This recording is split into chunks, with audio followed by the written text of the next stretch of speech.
Bismillah ar-Rahman ar-Rahim. Assalamu alaikum. Welcome back. It is exactly 8:57. News and views on Salam Media, and we have two guests coming up next, and they are George Koster from Morningside in Durban and also Amina Dawood from the same area. They're here to talk about the sad, bad, and rundown situation in Ward 27. Morning to you, George Costa. Assalamu alaikum to you, Amina Dawood. Welcome to the program. Lovely to have you both here. Morning. Walaikum salam wa rahmatullah.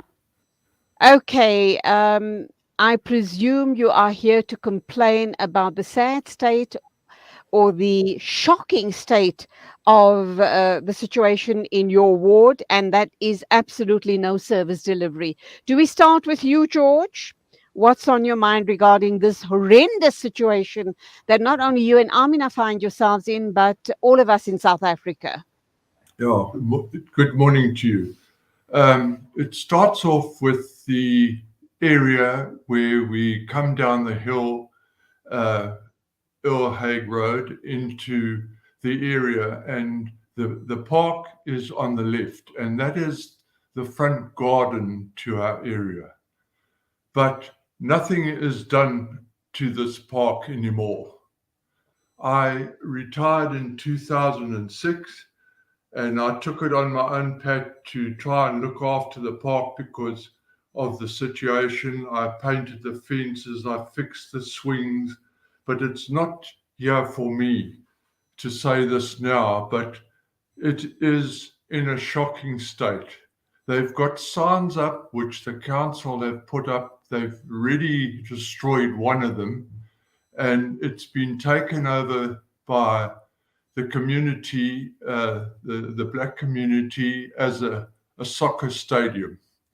It is organized soccer, and it goes on all hours of the night. And we can't even approach them because our lives are in danger.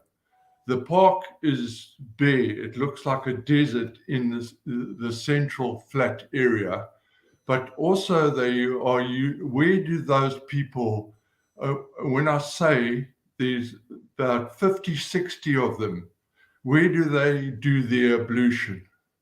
They do it in the bush, in the park, so nobody can go in there in case you're standing the stuff. It is Sounds disgusting.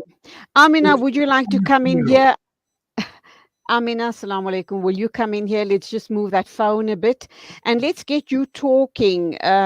Is the situation as bad as George has sketched it out to be? And have you tried contacting the councillors, the local councillors? Have other residents been experiencing the same horrors in and around your area? And have you made any progress?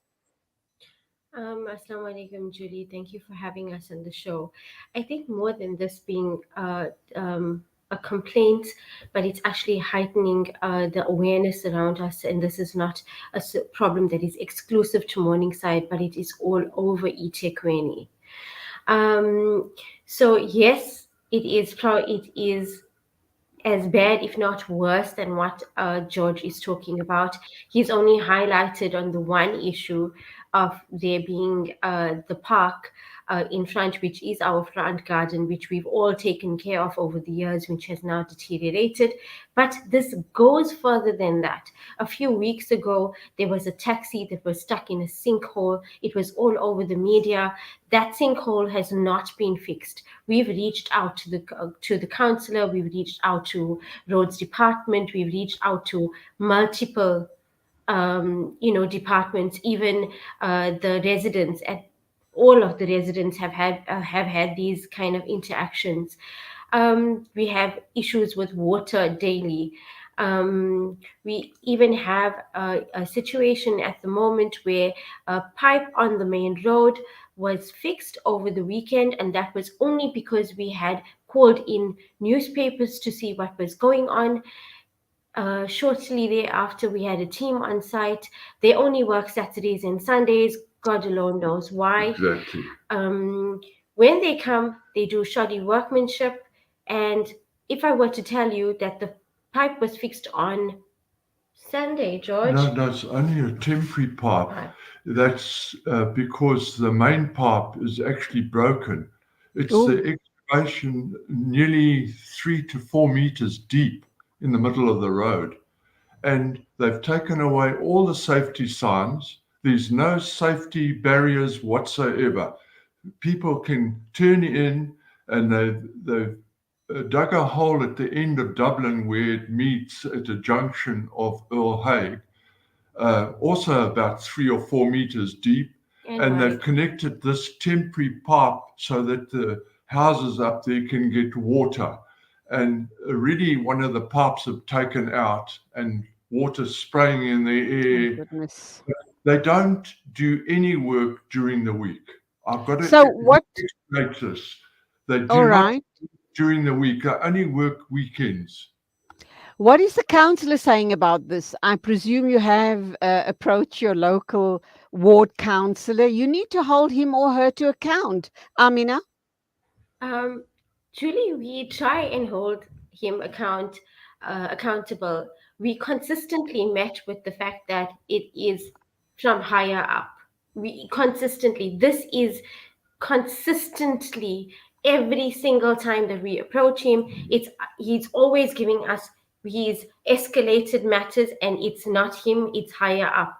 But he hasn't visited the area in a while. I think he was here when there was the sinkhole, uh, the day of the sinkhole. He hasn't come here since the beginning of Ramadan. Ooh, We had asked him to please come here because we have a nature reserve at the back of our properties, which is now being enroached by the informal settlements. Our flora, our fauna, the ecosystems there are destroyed.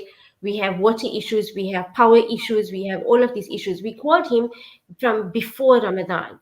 He's promised us to come through. He hasn't come through since then. When the sinkhole occurred, we told him that this is dangerous for the residents in this area. We need you to come out with the mayor and the department heads, whoever is accountable and responsible for this, since you're saying that it is out of your scope.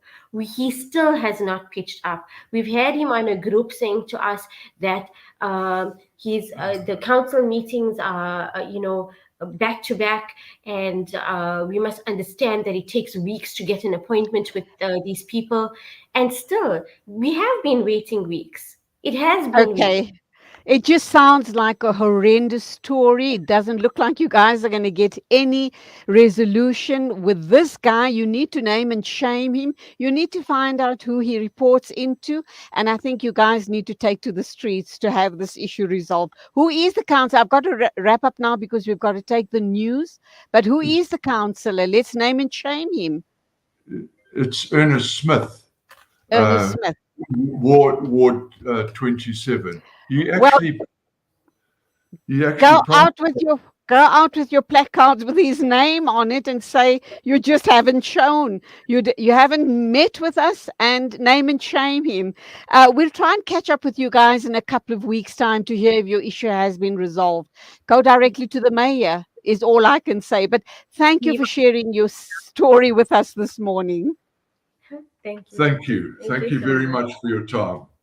It is 9:05. Sorry, we don't have more time to give you more coverage on that story. But of course, our news correspondent is standing by with the 9 o'clock news. And that, of course, is I, Jadwit. Let's go straight into the news for the morning.